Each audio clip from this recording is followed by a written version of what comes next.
Hello ಎಲ್ರಿಗೂ ನಮಸ್ಕಾರ. ಬೇಸಿಗೆ ಕಾಲ ಆಗಿರೋದ್ರಿಂದ ನಮ್ಮ ಹೇರ್ ತುಂಬಾನೇ ಡ್ರೈ ಆಗಿರುತ್ತೆ. 15 ಡೇಸ್ಗೆ ಒಂದ್ಸಲ ಆದ್ರೂ ನಮ್ಮ ಹೇರ್ ಕೇರ್ ನ ಮಾಡ್ಕೊಳ್ಳೋದ್ರಿಂದ ನಮ್ಮ ಹೇರ್ ತುಂಬಾನೇ ಚೆನ್ನಾಗಿ ಬೆಳೆಯುತ್ತೆ. ಅದಕ್ಕೆ ಅಂತ ಹೇಳಿ ತುಂಬಾ ಕಾಸ್ಟ್ಲಿ ಇರುವಂತಹ ಕೆಮಿಕಲ್ ಪ್ರಾಡಕ್ಟ್ಸ್ ನ ನಾವು ಯೂಸ್ ಮಾಡಿ ನಮ್ಮ ಹೇರ್ ನ ಕಳ್ಕೊಳ್ಳೋದಕ್ಕಿಂತ ಕೈಗೆಟ್ಕೋ ಬೆಲೆಯ ಪದಾರ್ಥಗಳಿಂದಾನೇ ನಮ್ಮ ಹೇರ್ ಕೇರ್ ನ ನಾವು ಮಾಡ್ಕೊಬಹುದು.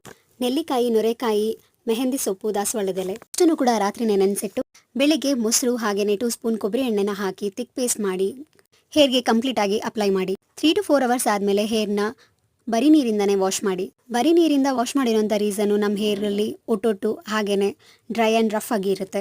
ನಾವು ಯೂಸ್ ಮಾಡಿರೋಂಥ ಹೇರ್ ಪ್ಯಾಕ್ ಅಲ್ಲಿ ಶೀತದ ಅಂಶ ಜಾಸ್ತಿ ಇರೋದ್ರಿಂದ ನಮ್ಮ ತಲೆಗೂ ಕೂಡ ಅದು ಶೀತನ ಕೊಡುವಂತ ಚಾನ್ಸಸ್ ಇರುತ್ತೆ. ಅದಕ್ಕೋಸ್ಕರ ನಾವು ಮಲ್ಕೊಳ್ಳೋಕ್ಕೂ ಮುಂಚೆ ಶುಂಠಿ ವಾಟರ್ನ ಕುಡಿದು ಮಲ್ಕೊಳ್ಳೋದು ಬೆಸ್ಟ್.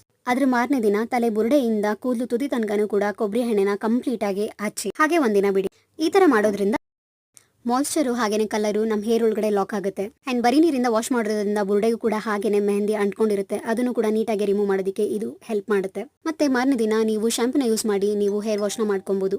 ನಾನಿಲ್ಲಿ ಶಾಂಪೂನ ಯೂಸ್ ಮಾಡಿಲ್ಲ. ಶಾಂಪೂ ಬದಲಿಗೆ ಶೀಗೆಕಾಯಿ ಹಾಗೆ ನೊರೆಕಾಯಿನ ಯೂಸ್ ಮಾಡಿದ್ದೀನಿ. ಅದಕ್ಕೋಸ್ಕರ ನನ್ನ ಹೇರು ಬಲ್ಕಿಯಾಗಿ ಕಾಣಿಸ್ತಾ ಇದೆ. ನಿಮ್ಗೇನಾದ್ರೂ ಈ ವಿಡಿಯೋ ಇನ್ಫಾರ್ಮೇಟಿವ್ ಅಂತ ಅನ್ಸಿದ್ರೆ ಲೈಕ್ ಮಾಡಿ, ಶೇರ್ ಮಾಡಿ ಹಾಗೆ ಸಬ್ಸ್ಕ್ರೈಬ್ ಮಾಡಿ. ನಿಮ್ಮ ಒಂದು ಒಪಿನಿಯನ್ ನನಗೆ ತುಂಬಾನೇ ಇಂಪಾರ್ಟೆಂಟ್ ಆಗುತ್ತೆ. ಅದನ್ನ ಕಮೆಂಟ್ ಬಾಕ್ಸ್ ಅಲ್ಲಿ ತಿಳಿಸಿ. ಅಂಡ್ ನಿಮ್ಮ ಟೈಮ್ ಕೊಟ್ಟಿದ್ದಕ್ಕೆ thank you so much. Bye.